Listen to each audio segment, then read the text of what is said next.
जो भी आपके दिमाग में आता है, you can freely ask me. So if we talk about menstruation, सबसे पहली तो मेंस्ट्रुएशन में कुछ बहुत इंपॉर्टेंट चीजें हैं।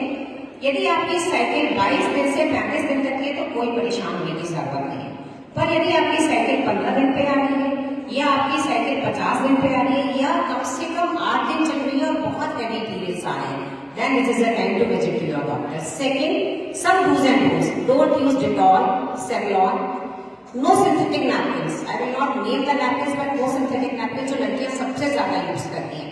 No washes, no deos. Cotton की panties, cotton के napkins. And for hair removal, use trimmer or razor. That is the best. No creams, no waxing at your private. यदि आप इन चीजों का ध्यान रखते हैं, believe me, you will not have vaginal infection, which is the commonest thing.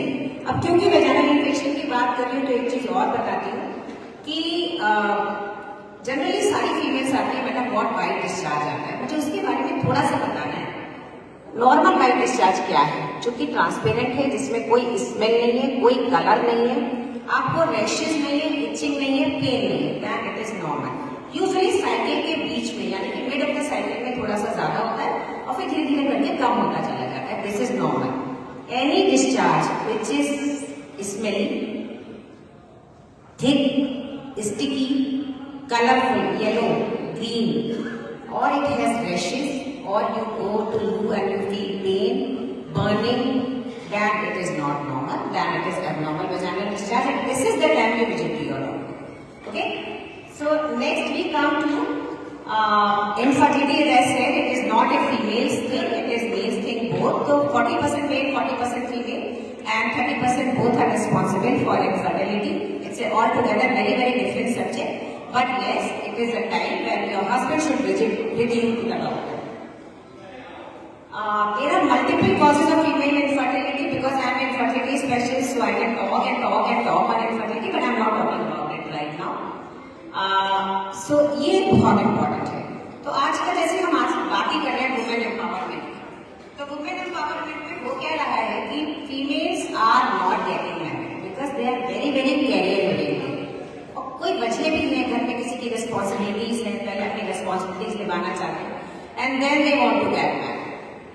तो शादी भी कर ली तो बच्चा नहीं करना है, रिस्पॉन्सिबिलिटीज बहुत ज्यादा है, फाइनेंशियली साउंड नहीं है। अभी मैडम ने LIC का एक वीडियो दिखाया for your financial security. Has anybody talked about fertility insurance? No, nobody has talked about it. I am talking about it. So if you are not getting married at the right age, not getting baby at the right age, go for egg freezing. This is your fertility insurance. Go for your career, enjoy your career, be strong, be financially strong, and then go for a baby, but with your own gametes, own eggs. जैसे मैंने बताया ना, oestrogen level कम होता है, बिल्कुल ऐसे ही body में eggs कम होने लगते हैं। हाईएस्ट जो एग्स का नंबर होता है वो 30 साल तक होता है, 30 के बाद थोड़ा डिक्लाइन होता है, 35 के बाद एकदम एग्स कम होने लग जाते हैं। तो अराउंड 40 जब पेशेंट्स आते हैं कि मैडम हमको अपना बच्चा चाहिए एंड उनका जो ओवेरियन रिजर्व है यानी कि एग्स है वो इतने कम होते हैं, it is very sad to tell them somebody is doctor, somebody is advocate, somebody is judge, somebody is doing very good in their career, but when they hear about me, my AMH level is very low, I don't have enough eggs to produce a baby, I have to go for a donor egg. This is really not done. They don't accept that fact.